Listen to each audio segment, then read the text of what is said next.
Kintu. All right, guys. We're going to get things going. We got to end the panel a little bit early today because we have to, I know. So please just bear with me when I say, hey, we got to end, and like totally follow along, because most of the time everybody just kind of ignores me when I say things like that. All right? So, without further ado, David Giuntoli!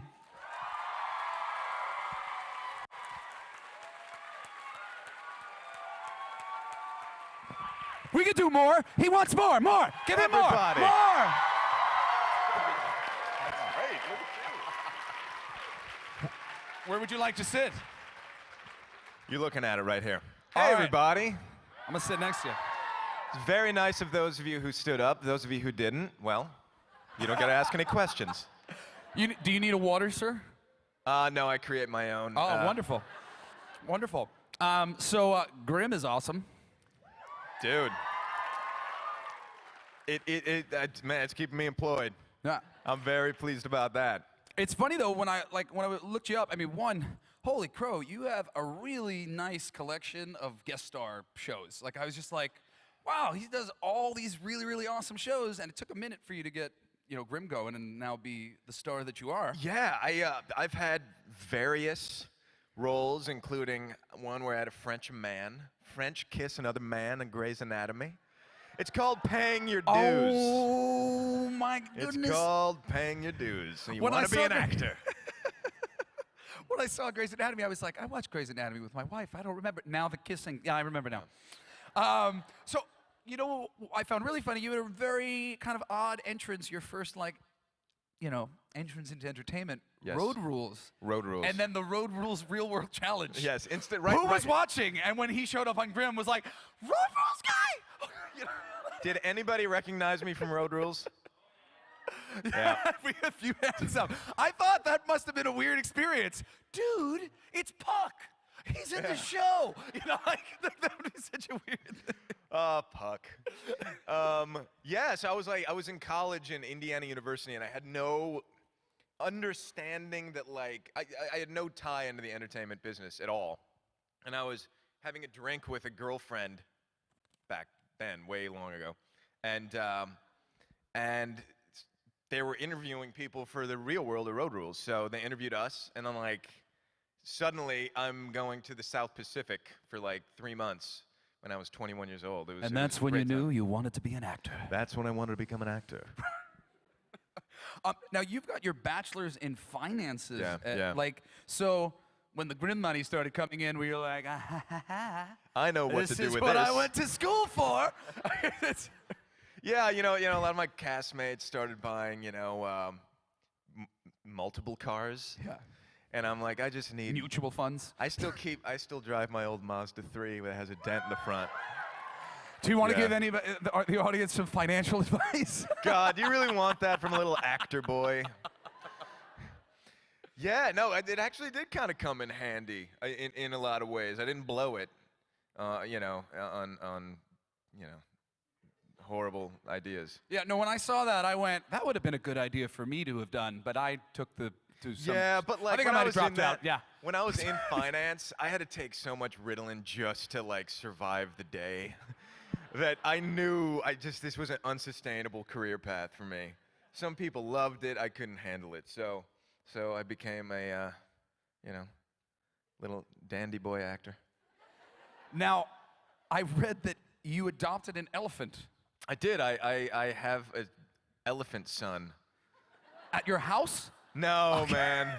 In Nairobi, Kenya. All right. Yeah, I pay for it. What were you doing in Kenya? I went to Tanzania for a safari for 2 weeks. Cool. Really, Yeah, really cool over yeah. there. I was there over Christmas, and I was there for 3 weeks, and I have a friend who helps with the elections there.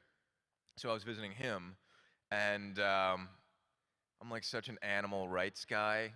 So people poach, as you know, rhinos and elephants left, But right, and there's center. no rhinos left there. It's hard to find one. There's maybe one or two. Yeah. Yeah, it's terrible. And then they sell it basically to Asia for what they think is medicinal qualities, which is ridiculous. The horn. Medicine for this. Yeah, that's It's a true. real It's waste Viagra. of an animal, isn't they it? think it gives you. I'm just like, just give them Viagra. My God, they'll Yeah, see. give them Viagra. They'll Yeah. see the difference. Yeah, like- we have a tried and true drug that works. Exactly.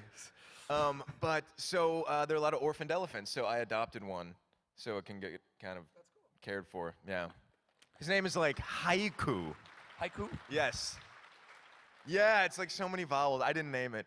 It's like an H and like 9 vowels, a K, and then a couple more vowels.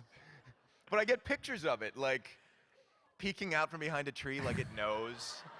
Like it knows it's being cute. It's like adopting like one of the African children where they're like, and here's Yeah. Mandy. She had a very nice time eating the rice you helped buy for I know, her. and a lot of people are like, well, why didn't like you adopt? I'm like, why didn't you adopt a child? I'm like, well, I send money there too, but like whatever. It just kind of was in the moment. I was there and it was an elephant, I and I was like, what the know. hell? So my big question for you, and I really am interested in Yes. you know, your honest answer. You were up for Man of Steel. Yeah. What was that? I mean, like you have to be like, I was up dude, for I Superman. could be Superman. Well, this is okay. What was that process like? Were you losing your mind? I mean, I- because I'd be like, oh. They took basically anybody with blue eyes and a cleft chin. and then I did one audition and it went really well. And it was like with a lower kind of casting person on the totem pole. And it was in this freezing cold room because I guess guys were so nervous they were just like sweating through their shirts. And then I'm like, oh, that went well, but there's no way. And then I got like another round of auditions, which is very typical. And I think that was the round where they realized, no, we want Man of Steel to be man-sized. So, and like Henry Cavill's like 6'3", and then they put him in shoes. I'm like 5'10", you know, sometimes. And then, or whatever, you know, somewhere Depending in there. how cold or hot it is. You can't say 5'10" and a half when you're in your 30s. It just sounds so desperate. Dude, It's so desperate. I used to say 5'9" and a half, and I never say it anymore. know, now man. I'm like 5'9". I know. So they went with a man-sized man, and it worked out for him. So I can't be Superman either, is what you're saying. Well, Damn maybe it. if we just hired actors of a certain stature, you know, and then we just look giant. I heard there was boxes, you know, Dustin Hoffman, yeah, he's really short, but they put him on a box. Yeah, Why but can't if they put you on a box? I'm not boxing Dustin Hoffman's weight. Let's face it. I mean, if it's Hoffman, they'll go to those troubles. If it's Giuntoli, it's like, well, let's cast somebody else. Yeah. All right, well, I would love to open the floor up to some questions. We've got microphones set up over here on the left and microphones set up over here. Bring it on. But remember, we have to end kind of sharply. So when I say we're done, just forgive me. No hard feelings. Okay? All right, well, I don't know. He had a bounce. You were there first, but he had a bounce on his step, so you go first.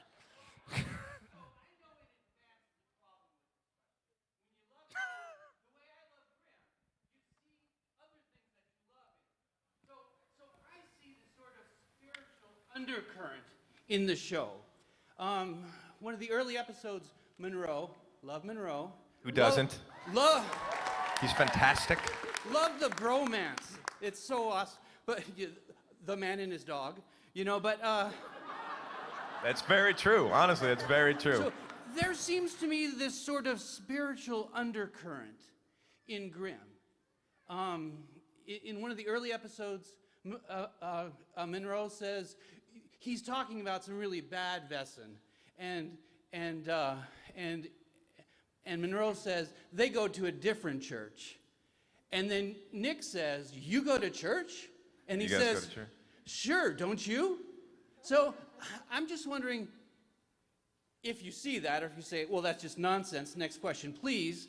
But and if you do, I mean, how does your personal spirituality and philosophy and worldview sort of inform the way you develop the Nick character?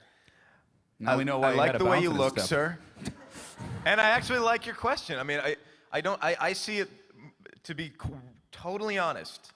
And Silas and I will talk about this stuff. He reads a lot of philosophy, and he'll give me his like little things he thinks I can handle with my little brain. But to me, it's almost kind of you know, when you read like Carl Jung, and there's the personas, right? Everybody goes out in public, you put on a certain face. Sometimes you don't want to go out because you don't even want to put on that face that day. Sometimes you're in an elevator and you're like, oh, God, no one talk to me, please. I don't want to do that. Oh, hey, yeah, great. Yeah, I love it. And then, and in Grimm, the way I think about it is the monsters that I see is that thing that people, don't want to show other people their laptop for. Or, that dark thing that's in everybody because we're human beings. And I get to see that. And it horrifies some people, and some people are very violent down there, and some people are just very strange down there. But the Grimm can see all of that. And I'm the new kind of Grimm who doesn't just unabashedly start murdering people because they have maybe tendencies that maybe they're not even going to act on. So my ancestors used to behead anything. And I no longer do that because I'm like, well, we all got part of that. There's a gray area. So that's really how I think about Grimm and the monsters and the morphing. Thank you. You're welcome. David, my wife wanted to be here for a long time. But I bet she did. I'm just kidding. I'm just kidding. and I'm going to now buy the video. She is going to get her U.S. citizenship on Tuesday, and I was wondering if you could tell her through the camera, welcome to America. Where's the camera? Right there in the middle. I'm going to speak for America today. And what is your wife's name? Carla. Carla, welcome to the United States of America as a full citizen. Go out there and vote. We're very happy to have you. We love your show. Thank you.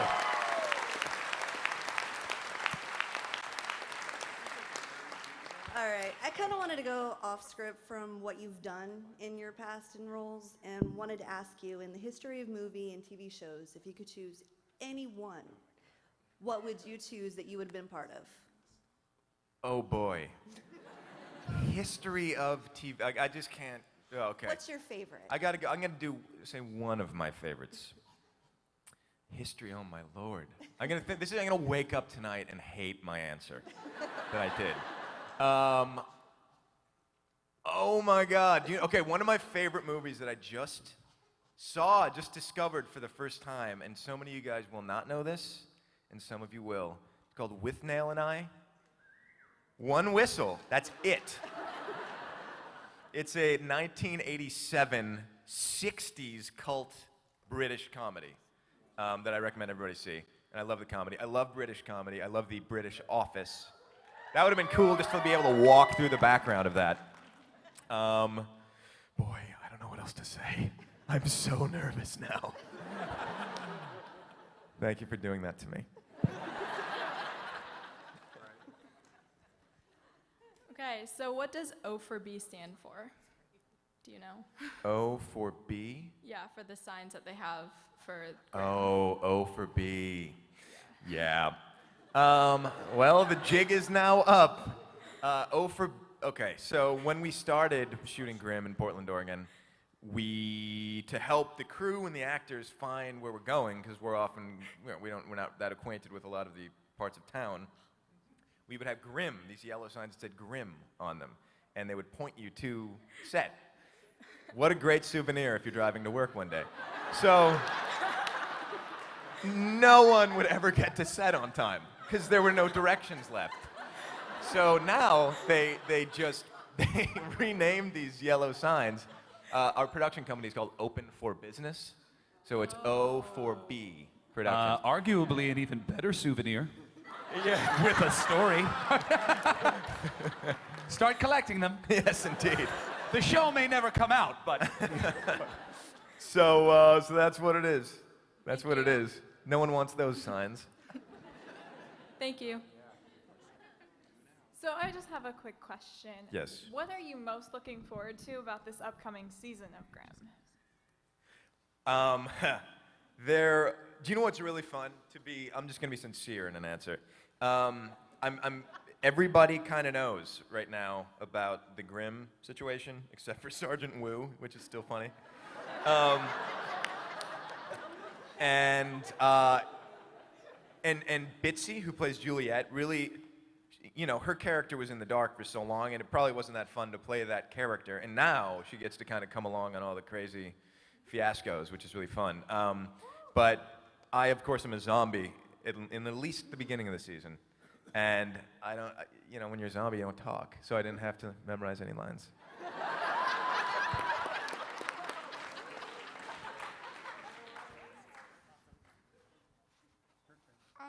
Grimm, can I be on your show? Oh, man. What's your name? Logan. Logan. You My want to be on daughter's our name show? is Logan. Yes. The one. How do I make that work for you without giving you an empty promise? You could probably be an extra on our show. Or if you're an actor, you could probably get an audition for the show.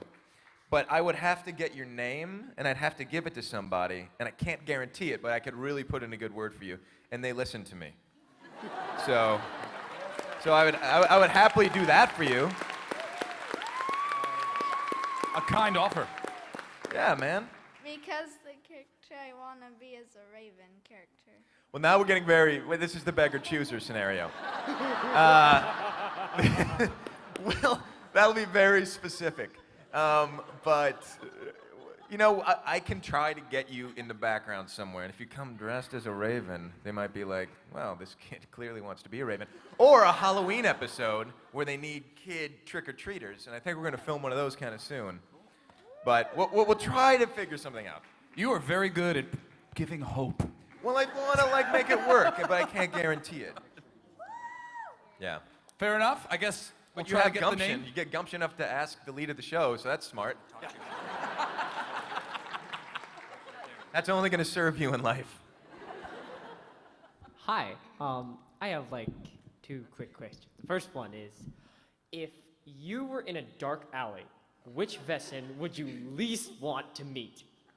Personally, I don't want to meet the scary arachnid spider one, because that'd be a really horrible way to die. A hot girl kills you, come on. But she was gorgeous, so it's like that, you know, if I'm gonna die. That was Amy Acker, who those of you in the Whedonverse might know. Yeah, I had to play it cool around her on set. Okay, I'm gonna answer this. There is a Vesson that I've never seen that has been referenced like 5 times now, called a Schneetmacher. And it's always referenced like, well, at least it wasn't a Schneetmacher. I'm like, what? And so I don't think I want to meet a Schneetmacher. I don't know what it is. I don't know what they want. I don't know their nature. Okay, and then, by any chance, could you possibly tell us what the new if there will be, and what new Vesson might be? I mean, there's always going to be new Vesson. Okay, but could you tell me maybe what the scariest one will be? I love that question, and I really love keeping my job. So I don't know if I can answer it. I'll give you my watch. Wait, isn't that cheating? You know, you're talking about something scary. If he tells you what's scary about it, then you're gonna be like, don't worry, it's scary like this. You gotta be scared, man. It's mystery. We do have some crazy new Vesson, I will say that. But we haven't yet in this season, and we're on episode 7. I always see Vesson like, because I grew up with an original Nintendo, and like in Mario Brothers, there were like some things like if you touched it, it would die. So like there's some Vesson like that, and then there's like level 8 Vesson, where it's like, oh my god, what am I? So we haven't had a level 8 yet. That'll probably happen around episode 12 or 13. Is that a veiled Zelda reference? It's a veiled, I think, every Nintendo game reference. They all end at 8, I think. Yeah, they did. Or 9 they just put sometimes. that rule out there. So I can't really answer too much of that, my man. But I will take your watch. Only if you give me a main starring role on the show. Hey, you stole that idea from the kid. Maybe, maybe not. You don't know. Thank you. Thank you. Hi, David. I was going to ask to be a mermaid on your show, but I think I won't do that now. But I wanted to say Hafaday. I'm actually from Guam originally, and growing up, we had a lot of folklore, so monsters were part of how our parents scared us every day. So I was wondering if the writers are possibly going to look into other countries. Guam Yes. has a plethora of demons and monsters and tiny people that snatch your children kind of thing. So Yeah. something to look forward to. And if in Not if case you're you a run out- child. Not if you're a child. Which is why I moved to Washington, but Oh, now yeah? we have Sasquatch. You were having problems with the small people stealing your Yes. children? Yes. How many children did you lose before you decided to move? Those are my brother. Man, my I'm little buying brother like got 8 snatched. kids. Not my own children, but yeah. We're moving, that's it. Wherever people are, there are stories Yeah. that are made to horrify them, in every culture. What did we do? Okay, so this year we have some culture specific. We always go into Latin America, maybe because we're really big down there. But we just did one, it's so weird. We did one about mermaids, which is a Latin American lore. They're called naiads. And we just finished wrapping that episode. So that kind of does answer your question, sir. Bonus! Bonus! So, yeah, we're doing that. And Well, P.S. you're big on Guam, just so you know, and if you had any cultural reference to that particular island, it would be a big thing for us. So. Listen, I'll put in a word down south. Okay. I gotta say that doesn't quite carry with it the the vibe of we're big in Japan, we're big in Guam. Oh, come on. Really big in Guam. You are. The times change. Yes. Okay. Thank you. Hi, David. I'm Betsy. My Twitter feed is PDX Grimlandia. Oh, I know you. I know you. I also follow your old roommate, DJ Flula. Who, P.S., is visiting me in town this weekend. Oh, my God. Yeah. Tell him hi for me and my daughter. Will do, I promise. Could you tell us one of the fun pranks that Flula and you did together? Does anybody know who Flula is? You guys know Flula. I don't know who Flula I is. used Can to you tell me live who with Flula is? Flula Borg. He's a German DJ, and he has a massive YouTube following. What were some of the pranks I did? Oh boy, on Flula Borg? Gosh, I don't know how to answer that. I will say that he was very confused about chunky peanut butter when he first got to town. Yes, yes. Because he thought it was rocks. Oh. And I had some fun with him on that. That was bizarre. That's all I can really think of. But my God, everybody, will you please just YouTube Flula, F-L-U-L-A? I'm in a lot of his videos from like way before I was the Grimm. Yes. So it's wild. Are you really allergic to cats? Deeply. Oh, okay. Thank you. Yes, thank you. I have 2 questions.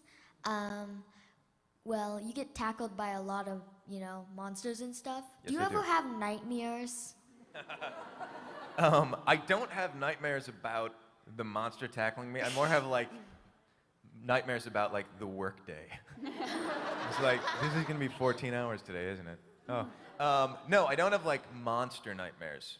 But I will say this, sometimes like yesterday I shot a scene in a morgue where we have a guest star who I've met and worked with, all right? And then like they get killed or something, and then I see their identical, dead, dismembered, like naked human body on a slab, and it looks so much like them that is very freaky, and that does bother me. Yeah. And how would you suggest to get into the acting career? You just kind of, there's no one path. You just kind of like that little kid Logan. It's like just make the wheel squeak a lot, and just, boy, I mean, I would join a theater company and/or acting classes and just keep getting in the right circles, trying to find an agent, and probably ultimately, if you want to be in TV, move to LA or New York. Oh, okay, thank you. You're welcome. Hi, I love you, but it's a secret. Wow. I am a He didn't hear. I didn't hear anything. I am a Portlandian, born and raised here, and I love the whole city, but there are certain places in it that are like my favorite. Are there any places that are your favorite? Yeah. I love the. Well, I've discovered the Southeast like fully now, and I love like Division, and Clinton Street, and like, and Broder, that breakfast spot. You know that joint? It is love that so not healthy.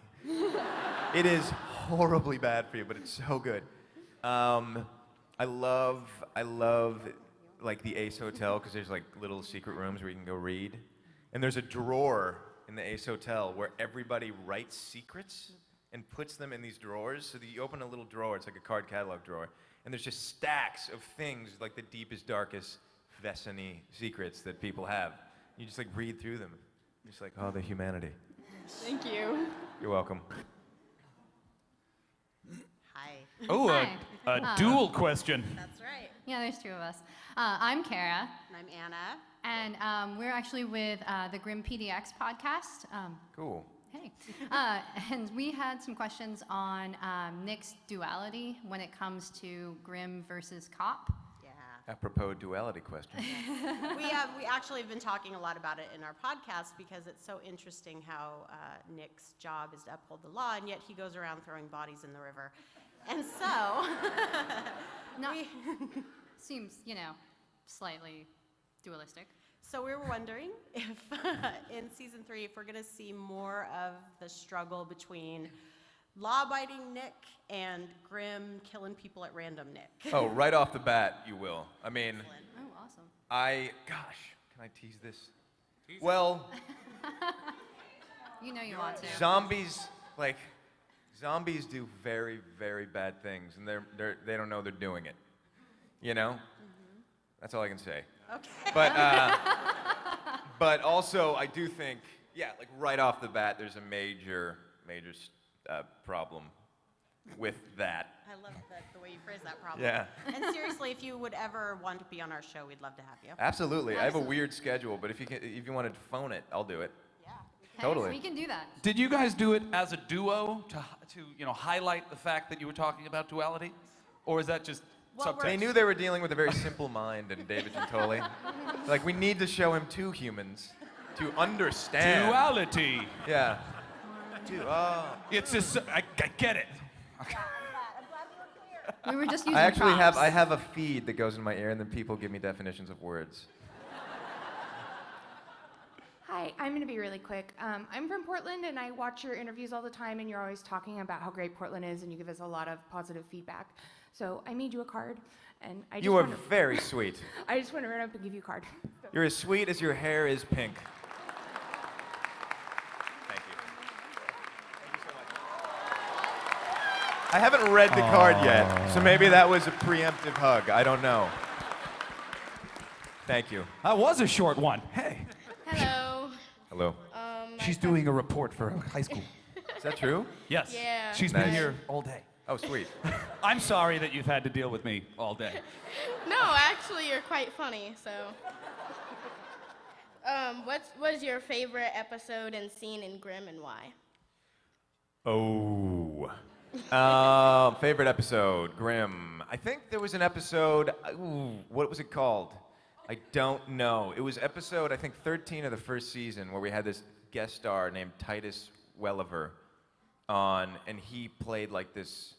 Basically, it was the first time I heard about the ring, or the coins, and it was really our first deeply mythological, for lack of a better word, episode where it wasn't just case of the week. And it there was such a good response. Everybody had such a good response to it, actor, audience, that Grimm started kind of going down more down that road of what is this world all about, instead of just, hey, this criminal is a monster. So it kind of turned things around thematically in our show. Oh, you're going to get a C- with that answer. I'm sorry about that. You're going to wake up in the middle of the night going, damn it, that answer. Favorite scene? I don't know. I mean, that's going to be hard for me to say. I love when all of the actors are sitting around a table, having dinner, passing food around, and talking about, like, blood and guts and inter-Vesson marriage and, like, weird rules. I like the scene where Juliet wanted me to move out. That was, because I gotta be very sad in that scene. That was nice. And that's it. Thank you. You're welcome. I hope you get an A. Hi, I'm Nina. And I'm Katie. Hello. Duo. Yes. Oh, wow. So, thanks, too.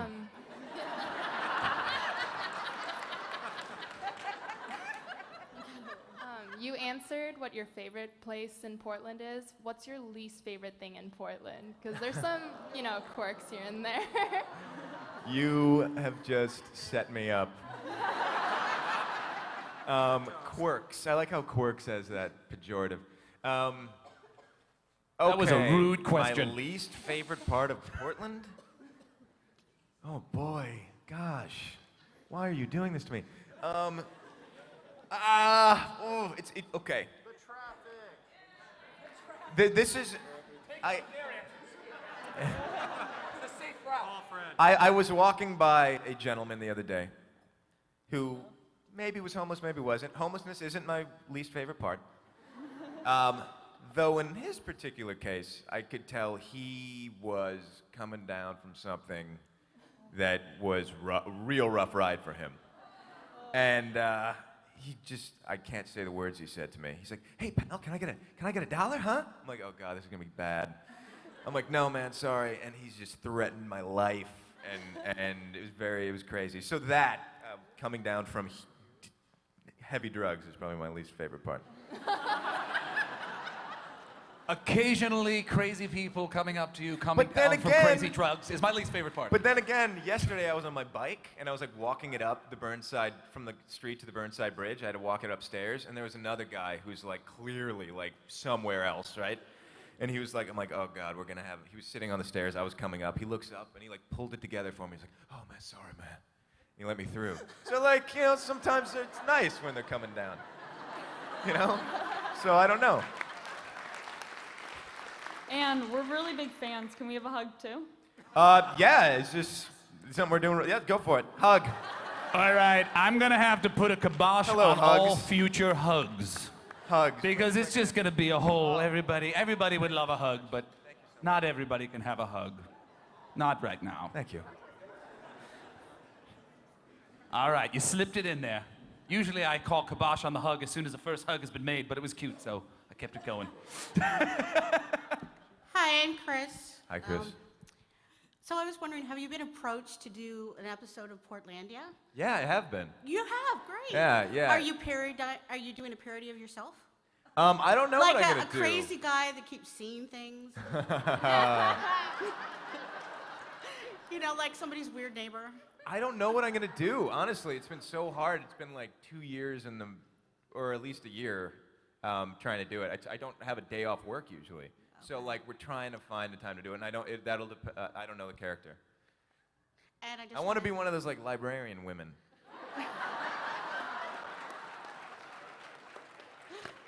I'm not even sure what that means. I'll think about it later and then I'll laugh. Okay. And I just want to say I'm 5'1" and a fourth, and I think you're super tall. Thank you. And the a relative fourth. nature of. There we go. That's Thank you. commitment to being short, and a fourth. Darn it. Okay, so I know it's already been displayed in the show, but have you been to Voodoo Donuts yet? Oh yeah, I've been to Voodoo Donuts plenty of times. What's your favorite? As a actor on primetime television, I don't much get the opportunity to just gorge myself on the donut. But boy, what is my favorite? I can't say the maple bacon one, that's too obvious. I'm the kind of guy who likes just the standard, I don't even know what it's called out here. Is it called Long John? That's what it was called in St. Louis. Like the long chocolate, like total staple donut.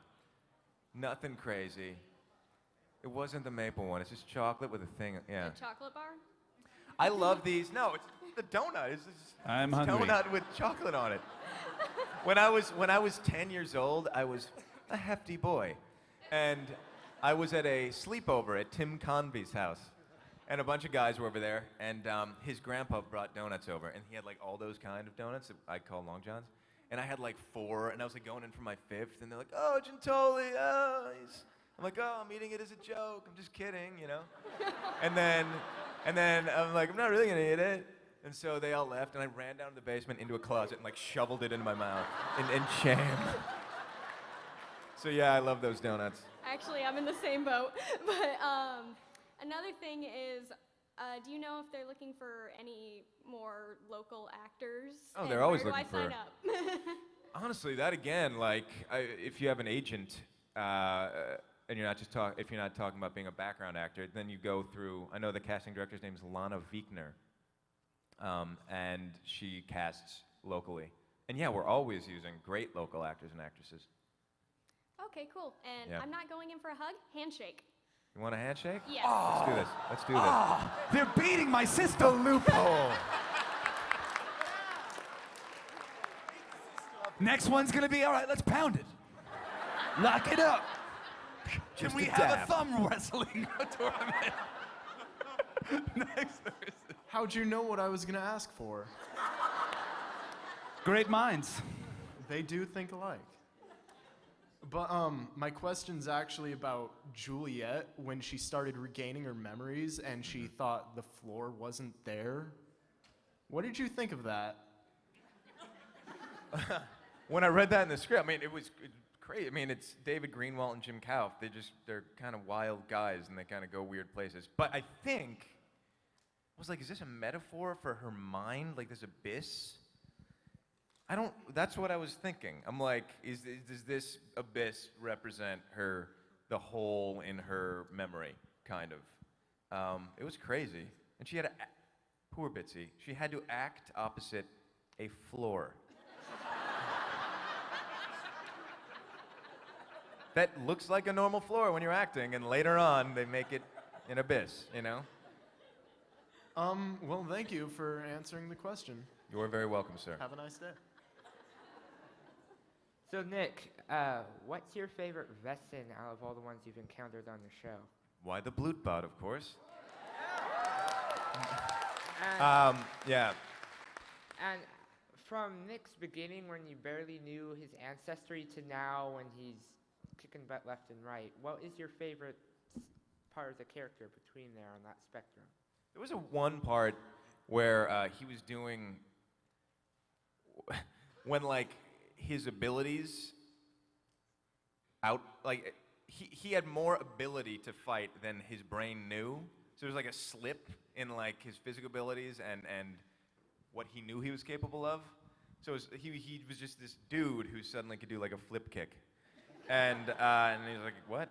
But I kind of like that. Because now he knows that he's kind of a force.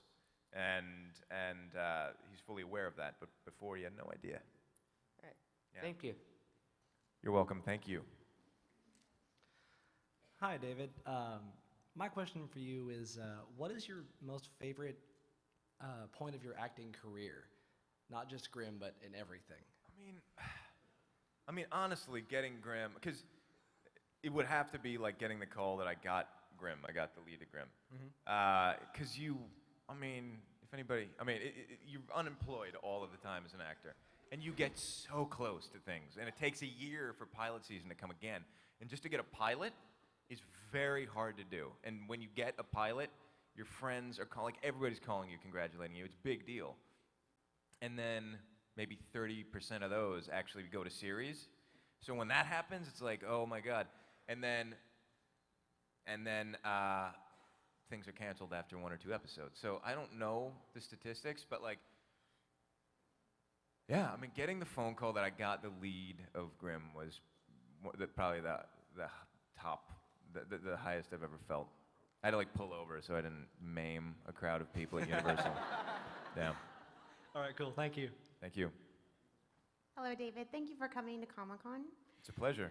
I was thinking about how much I love comic book crossovers and how much I like when universes cross over with other universes. And there are so many great paranormal shows out there. Yeah. If you could pick a universe crossover between Grimm and some other great paranormal show, what would you think? I just feel like Elf. Like I can just see Alf talking about Melmac to Monroe, and Monroe's like, "What's this guy talking about?" No, yeah. And they're at the dinner table and they're eating like their vegan whatever shawarma, and yeah, and then Alf threatens to eat a cat. Monroe's no. So yeah, that's it. Thank you. Thank you. Next question over here, David. Over on this side, David. Two questions. One's really quick. The first one is, what was your favorite thing to murder on Grimm? What's your favorite thing to murder? I decapitated Well. a dude on like episode, I can't remember his name. It was the beaver episode. I just decapitated this guy. And that was one of my favorite things to do. Okay. Thank you. And then the other one, which is really short, down at your table, could I show you a quick magic trick, or possibly now? Like down at your table later? Can you show the entire audience the magic trick? Sure. Come Bring on it. up on Bring stage, it. young man.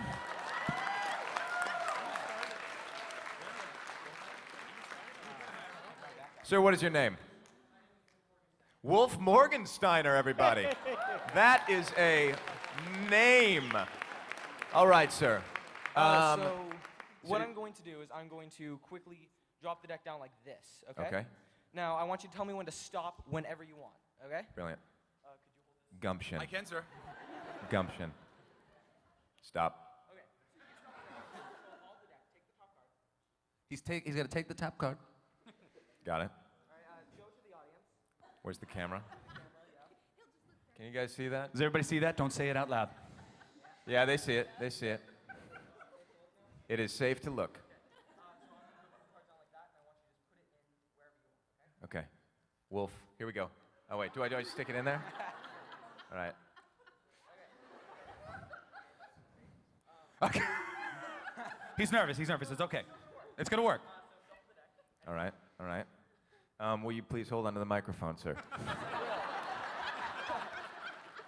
Microphone passing.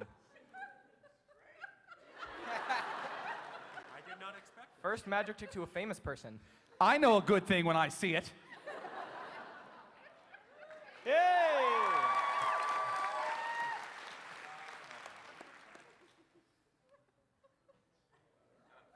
Okay. How impressive would it be if I could find your card? I would be I impressed, doubt it, man. Look, I'm a skeptic. I He's won't not know going to how you find did nothing. it. I won't know how you did it. He told me. Wolf, everybody. Well done, What's your brother. name? Morgenstein. Wolf Morgenstein, Morgensteiner, everyone. everybody. High pressure situation. Who is this young man? Hello, David. My name is Steve from Chicago. Hey, Steve, how are you? I'm doing splendid, thank you. I love you on Grimm. Thank you. Can I out you right now? Steve and I were both on Road Rules I came right after his season. Yes, and we lived in Chicago, one apartment. He was right below me. How's it going, brother? Not too bad. I'm here actually working. And As am I, sir. Yes. Look at us. Our paths finally twained. So. At long last. But this gentleman is also kind enough to lend me his couch for a month and a half. That's true. It was a ridiculous amount of handsome that was going back and forth. Walking back with Cat. That's actually. true. Yes. So I've got two questions. Bring it. Or maybe a third one. If you were not cast as Burkhardt and you were cast as a Vesson, which Vesson would you be cast as? Not who you want, who you think you would be cast as. Who would I be cast as? Ooh. Yeah, I got the snake jaw. I mean, I see how they cast people now, Steve, and See, I came up here with a legitimate question for you. yeah, this is and it outstanding. was a good one. Yeah. They'll cast people, and they kind of look like the thing, and like the sheep often didn't have the most pronounced chins. You said I would be a lioness. You would be a lioness, yes. most definitely.